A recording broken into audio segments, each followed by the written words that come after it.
या पत्रकार परिषदेच्या निमित्तानं मुंबई प्रेस क्लबमध्ये ही पत्रकार परिषद आयोजित केली, त्याबद्दल आपण सर्वजण उपस्थित राहिला त्याबद्दल आपलं स्वागतही करतो आणि आभार देखील व्यक्त करतो. अहिल्यानगर, महाराष्ट्राच्या अहिल्यानगर जिल्ह्यामध्ये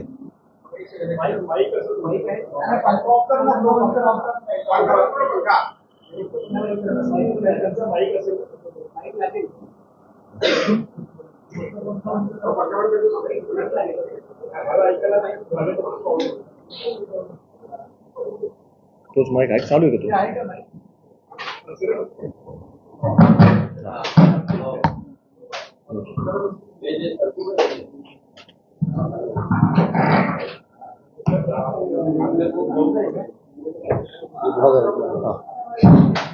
आज आपल्या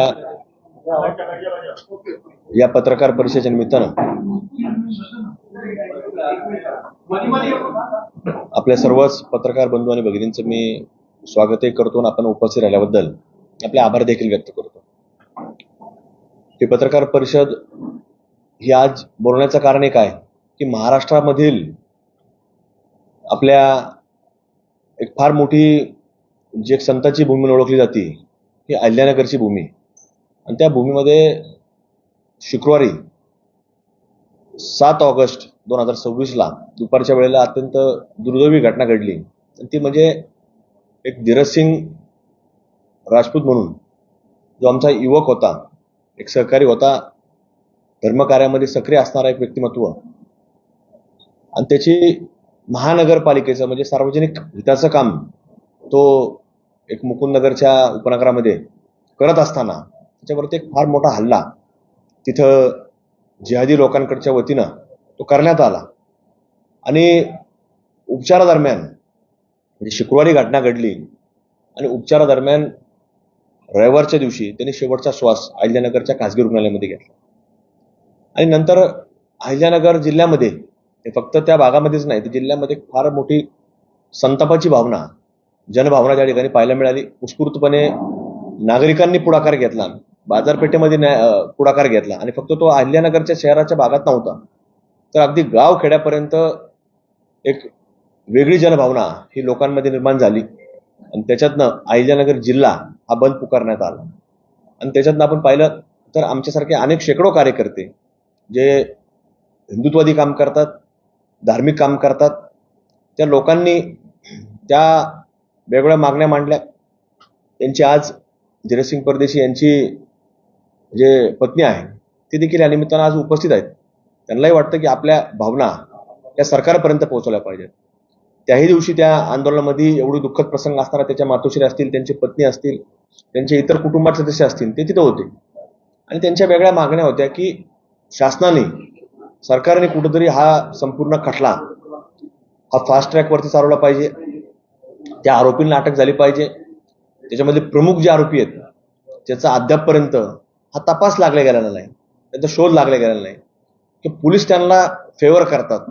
अशा प्रकारची देखील एक परिस्थिती ती घटना घडल्यापासून आपल्याला पाहायला मिळते. आणि त्यामुळं आज कुठंतरी पत्रकार परिषद घेण्याचं एकच कारण आहे की कुठंतरी ह्या भावना सरकारपर्यंत पोहोचवल्या पाहिजेत. आणि कुठंतरी याच्यातनं या पीडित कुटुंबाला आपल्या पत्रकारांच्या माध्यमातून, न्यूज चॅनलच्या माध्यमातून कुठेतरी एक भावना सरकारपर्यंत गेल्यानंतर कुठेतरी त्या कुटुंबाला न्याय मिळाला पाहिजे.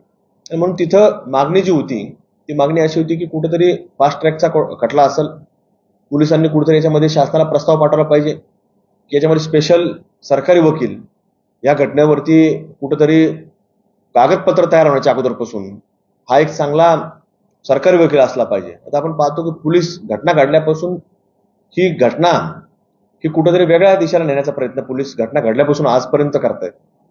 म्हणून या सगळ्या विषयांवरती कुठेतरी आज या पत्रकार परिषदेच्या माध्यमातून आम्ही शासनाकडे मागणी करणार आहोत. व्यक्तिशः आम्ही गृहमंत्री आणि मुख्यमंत्री देवेंद्र फडणवीस साहेबांनाही भेटणार आहोत की या संपूर्ण घटनेच्या वरती कुठेतरी आमच्या ज्या मागण्या आहेत त्यांच्यापर्यंत मांडणार आहोत. त्या दिवशी देखील आंदोलनाच्या दिवशीच आंदोलनातनं त्यांनी आंदोलकांशी संवाद साधला फोनद्वारे, त्यांनी भावना जाणून घेतल्या आणि त्यांनी आम्हाला शाश्वत दिल्या आम्ही करणार आहोत. पण याच्यामध्ये त्यांच्यानंतर ज्या कालपासून वेगळ्या घटना घडतायत, म्हणजे आंदोलन झाल्यानंतर, अंत्यविधी झाल्यानंतर पुन्हा पोलिसांनी त्यांची भूमिका बदलण्याचं काम केलं, त्यामुळे आज ही पत्रकार परिषद आम्हाला घ्यावी लागली. त्यामुळे आम्ही लवकरच सरकारपर्यंत आम्ही भावना पोहोचवणार आहोत. जी मागणी होती ती, जे त्यांची अनधिकृत घरं आहेत त्याला शासनाने नोटीस लावली, तिथल्या स्थानिक प्रशासन त्याच्यामध्ये पुढे गेलं, पण ताबडतोब त्या लोकांनी त्याला हायकोर्टातनं स्टे मिळवला. म्हणजे याच्या मागे आम्ही जे पहिल्यापासून सांगतो की याचं काम करणारे मास्टर माइंड जे लोक आहेत हे कुठेतरी वेगळे आहेत आणि ते पोलीस जाणीवपूर्वक कुठेतरी त्यांच्यापासून कानाडोळा करतील किंवा दुर्लक्ष करतील. म्हणून आमच्या या मागण्या आहेत की याच्या सगळ्या घटनेमध्ये या कुटुंबाला न्याय मिळाला पाहिजे. त्या धीरजसिंग परदेशी यांच्या ज्या पत्नी आहेत त्यांना कुठेतरी शासनाच्या माध्यमातून कुठेतरी एक नोकरी, सन्मानजनक नोकरी ही मिळाली पाहिजे. त्याच्या कुटुंबाचा कुठेतरी विचार झाला पाहिजे. आमच्या हिंदुत्ववादी संघटना त्याच्या पाठीमागे आहेत, त्यांना निश्चित रूपाने मोठी मदत देखील केली जाईल, पण तिला मदतीपेक्षा कुठेतरी सन्मानजनक एक कुठेतरी ही नोकरी देखील शासनाच्या माध्यमातून मिळाली पाहिजे. त्या जे आज आरोपी आहेत त्यांच्या घरावर जे नोटीस लावल्यात त्यांनी जो स्टे मिळवला आहे तर तो स्टे लवकर शासनाने स्वतः वकील देऊन तो स्टे हायकोर्टातनं उठवला पाहिजे. आणि त्या जे पीडित आहेत, जसं आपण पाहतो की काही ठिकाणी लगेच त्यांच्यावर कारवाई होती, मग पीडिताला कुठेतरी वाटतं की आपल्या मागं हे सरकार, शासन योग्य रीतीने उभं राहिलं पाहिजे, सक्षमपणे उभं राहिलं पाहिजे. कारण तो व्यक्ती जरी कुठल्याही विचाराचा असला, जरी हिंदुत्वादी विचाराचा असला, हिंदू संघटनेचं काम करत असला, देवाधर्माचं काम करत असला, पण तरी देखील एक वेगळ्या मुस्लिम बहुल एरियामध्ये जिथं इतर समाज हे अल्पसंख्याक आहेत तिथं तो व्यक्ती गेलेला होता. तर यांनी मनामध्ये कुठेही त्याच्या शंका नव्हती की आपल्याला काहीतरी ज्यावेळेस जबाबदारी आपल्यावर कामाची आहे तर ते काम आपण प्रामाणिकपणे केलं पाहिजे. आणि म्हणून तो व्यक्ती तिथपर्यंत गेलेला होता. आणि तो काम करत असताना कुठेतरी त्याला एका ठिकाणावरून दुसऱ्या ठिकाणावर, कब्रस्तान जिथं कुठल्याही प्रकारचं म्हणजे सीसीटीव्ही फुटेज नव्हते, अशा ठिकाणी त्याला नेऊन आज कुठेतरी त्याच्यावरती म्हणजे बेदम मारहाण करून म्हणजे फक्त डोकं टार्गेट केलं आणि तो म्हणजे जगणारच नाही, अशा प्रकारचं जे काही प्लॅनिंग करून आजची घटना घडून आणलेली आहे. त्यामुळे या कुटुंबाला कुठेतरी आज न्याय मिळवण्याकरता आम्ही ही पत्रकार परिषद माध्यमातून शासनाच्या द्वारे आपल्यापर्यंत पोहोचवण्याचा विनंती आपल्याला करत आहोत. त्यामुळे आम्ही व्यक्तिगत त्यांना भेटणारच आहेत. सगळ्या भूमिका त्या दिवशी तरी त्यांनी फोनवर संवाद साधलेला असला, पण तरी नंतर पोलिसांची भूमिका ही आपल्याला बदललेली पाहायला मिळते. आणि प्रामुख्यानं आज तिथले जे अधिकारी आहेत, मग त्याच्यामध्ये ॲडिशनल SP वैभवजी कलमबुर्मे असतील, त्याच प्रकारे DYSP हे दिलीपजी टिपरसे असतील, ह्या प्रामुख्याने या अधिकारी याच्यामध्ये आपल्याला कुठंतरी तिथं जे हिंदुत्वादी संघटनेचं काम करणारे लोक आहेत त्यांना टार्गेट करणं, त्यांना कुठंतरी वेगवेगळ्या केसेसमध्ये अडकवणं. नुकतीच आता येत असताना आम्हाला एक बातमी जी सोशल मीडियाच्या माध्यमातून पाहायला मिळाली की कुठंतरी हिंदुत्ववादी कार्यकर्त्यावरती एक महिलांच्या बाबतीमध्ये खोटा गुन्हा दाखल केला, तर ती महिलेने पुन्हा कुठेतरी जबाब दिला की मला अशा अशा लोकांनी कुठेतरी नेलं होतं, बळजबरी मला फिर्याद दाखल करायला लावली. आणि तिने जसं न्यायालयासमोर देखील जाऊन सांगितलंय की ही संपूर्ण घटनाक्रम काही लोकांच्या सांगण्यावरनं केलेला आहे. म्हणजे असं कुठेतरी पोलीस या घटना हिंदुत्वादी काम करणाऱ्या लोकांवरती घडून आणतात. त्यामुळे या लोकांवरती देखील शासनाने, मुख्यमंत्री मोदयांनी देखील, आम्ही त्यांना व्यक्तिगत भेटणार आहोत, पण कुठंतरी या लोकांवरती जे काही कारवाई म्हणजे बडतर्फची कारवाई ही झाली पाहिजे.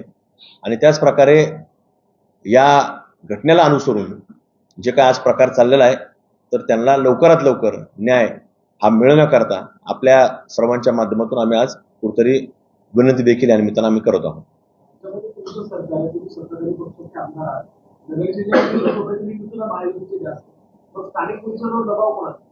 नाही, आपण जर पाहिलं तर याच्यामध्ये पोलिसांना दबावापेक्षा ते व्यक्तिगत कुठेतरी वेगळ्या प्रकारची भूमिका बजावत असताना आपल्याला पाहायला मिळतात.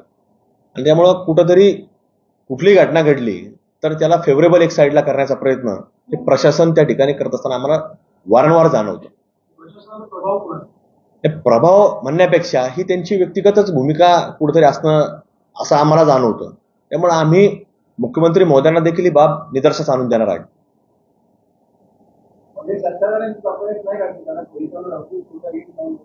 नाही, अंकुश म्हणण्यापेक्षा ज्यावेळेला ते रेकॉर्डवरती हे कुठेतरी वेगळ्या प्रकारे घेत आहेत आणि रेकॉर्डवरती घेतल्यानंतर वरती कुठल्या तरी व्यक्तीला, राजकीय व्यक्ती समजा आमच्यासारखे स्थानिक लेवलला काम करतात, तर आमच्या लोकांना वेगळं सांगायचं की असा नाही असा प्रकार होता. आणि एकदा रेकॉर्डर घेतलं तर शेवटी न्यायालयामध्ये ते सिद्ध करत बसावं लागतं की हे खोटं होतं किंवा कशा प्रकारे खोटं केलेलं आहे. नंतर न्यायालयामध्ये जसं निकाल लागतो तसं होतोच. मी आता जसं सांगितलं, येतानाच आम्ही एक बातमी वाचली की तशाच प्रकारची बातमी आहे.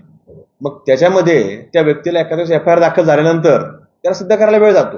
पण पुन्हा त्या महिन्यात दुसऱ्या दिवशी 2 दिवसामध्ये त्या महिलेने जबाब दिला न्यायालयासमोर जाऊन की ही घटना अत्यंत चुकीची आहे, खोटी आहे आणि मला कोणीतरी करायला लावलेली होती, असं देखील त्या महिलेने सांगितलं. पण तिने त्याच्यामध्ये पोलिसांचा देखील सहभाग आहे असा उल्लेख त्या महिलेने देखील केल्याची माहिती ही आमच्यापर्यंत येताना मगाशी इथे येत असताना पत्रकार परिषद येत असताना आम्हाला कळवली.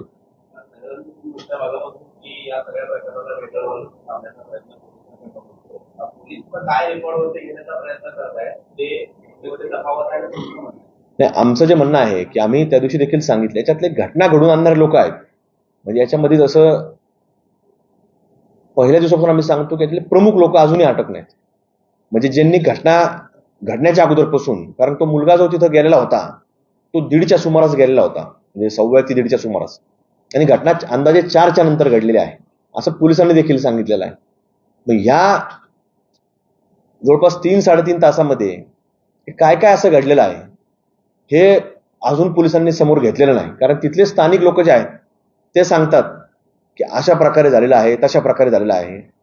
आणि हे लोकांनी, पोलिसांनी फक्त जे घटना घडून आणणारे लोक आहेत हेच त्याच्यामध्ये फक्त आरोपी केलेले आहेत. पण घटना घडण्याच्या अगोदरचा प्रकार आणि घटना घडण्याच्या नंतरचा प्रकार हा अजूनही त्याच्यामध्ये पोलिसांनी तपास केलेला नाही. पहिल्या दिवसापासून ते सांगतात नाही एवढेच लोक होते, एवढेच लोक होते, आणि मग कुठंतरी इतर त्यांच्या कुटुंबातले काही सदस्य आरोपी केल्याचं आम्हाला माहिती ती समोर आलेली आहे.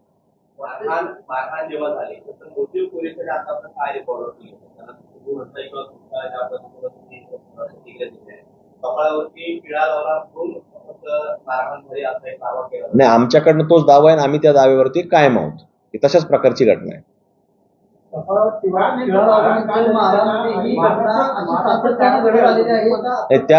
त्या परिसरामध्ये, कारण कामगार युनियन, आम्ही नाही बोलत, तिथली जी कामगार युनियन आहे महानगरपालिकेची, त्या कामगार युनियनच्या प्रतिनिधी यांनी ज्या वेळेला घटना घडली शुक्रवारच्या दिवशी 7 तारखेला, तर त्यांनी ताबडतोब बंद पुकारलं. म्हणजे कामगार युनियनने बंद पुकारलं आणि बंद पुकारल्यानंतर मग रविवारी ज्यावेळेस त्या आमच्या धीरज परदेशींनी जेव्हा शेवटचा श्वास घेतला तर त्यानंतर देखील त्यांनी बेमुदत संप पुकारला होता. तर त्या कामगार प्रतिनिधींनी ज्यावेळेस सांगितलं तर त्यावेळेस त्यांनी सांगितलं की अशा घटना त्या परिसरामध्ये अनेक वेळा घडल्या आणि घडल्यानंतर त्यांनी सांगितलं की आम्ही याच्यामध्ये कुठंतरी सामंजस्याची भूमिका घेतलेली आहे. आम्ही कधी असा प्रकार पुढे केला नाही की काम बंद आंदोलन करू, कुठं काय करू, पण ती मिठोमिठी झाली. पण आज ही घटना घडल्यानंतर त्यांनी त्या गोष्टी जाहीररित्या बोललेल्या आहेत. त्यांचे व्हिडिओ आहेत, त्यांच्या वृत्तपत्रात, दैनिकांमध्ये बातम्या छापून आल्यात की काय काय ते बोललेले आहे. त्यामुळे हा प्रकार का पहिल्यांदाच घडला असं नाही, पण हा फक्त मृत्यू म्हणजे शेवटचा एखाद्याचा ज्यूस घ्यायचा, बळी द्यायचा, हा प्रकार पहिल्यांदा घडला. पण मारहाणच्या घटना किंवा आम्ही म्हणतो तसंच पाणी सोड, आम्ही म्हणत तिथंच लाईट लाव, आम्ही म्हणत तिथंच काम केलं पाहिजे, अशा प्रकारचे प्रकार तिथं त्या परिसरामध्ये अनेक वेळा घडलेले आहेत.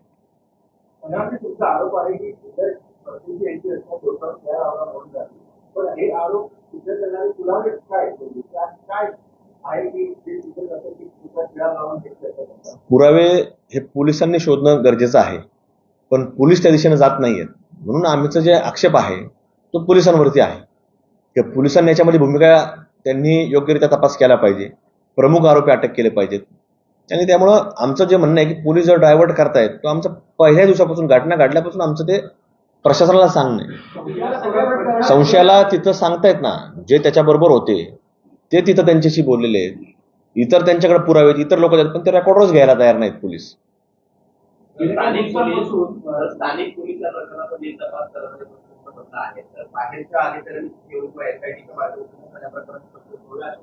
नाही, शासनाकडे आमची मागणी की योग्य तो तपास झाला पाहिजे. शेवटी शासनाने ठरवा कुठली एजन्सी द्यायची, कुठला अधिकारी द्यायचा. जसं आपण पाहतो वेगवेगळ्या घटनाक्रमामध्ये वेगवेगळे अधिकारी बाहेर जिल्ह्यातले नेमतात, तर ते शासनाने ते करावं. पण ह्या यंत्रणेवरती ते जाणीवपूर्वक ह्या विषयाला मग कुठंतरी टर्न करण्याकरता मग स्थानिक जे काही हिंदुत्व संघटनेचे लोक काम करणार असतात त्यांना खोट्यात अडकवतात, त्यांना काही ते नोटीस देतात, तुम्ही इकडे यायचं नाही, सोशल मीडियावर तुम्ही अशी पोस्ट टाकायची नाही, आणि त्यांना टार्गेट करून याच्यातनं बाजूला केलं जातं. हा प्रकार करून ज्याला आपण म्हणतो मराठीमध्ये की दाबादाबी करायची, तर तसा प्रकार याच्यामध्ये प्रशासन तिथं करत असताना पाहायला मिळतो. हो हो हो ह्या घटनेच्या बाबतीमध्ये अजिबात कुठेतरी पोलिसांचा म्हणजे याच्यामध्ये आमचा विश्वास राहिलेला नाही या घटनेच्या बाबतीमध्ये. नाही, आमचं म्हणणं आहे की जे सरकारला पोलीस अधीक्षक असतील, आयजी साहेब असतील, महाराष्ट्रातले काही प्रमुख त्यांना वाटेल त्यांनी ते नेमावेत, पण इथल्या ह्या बाबतीमध्ये असं वाटत नाही की आम्हाला याच्यामध्ये योग्य तपास योग्य दिशेने जाईल.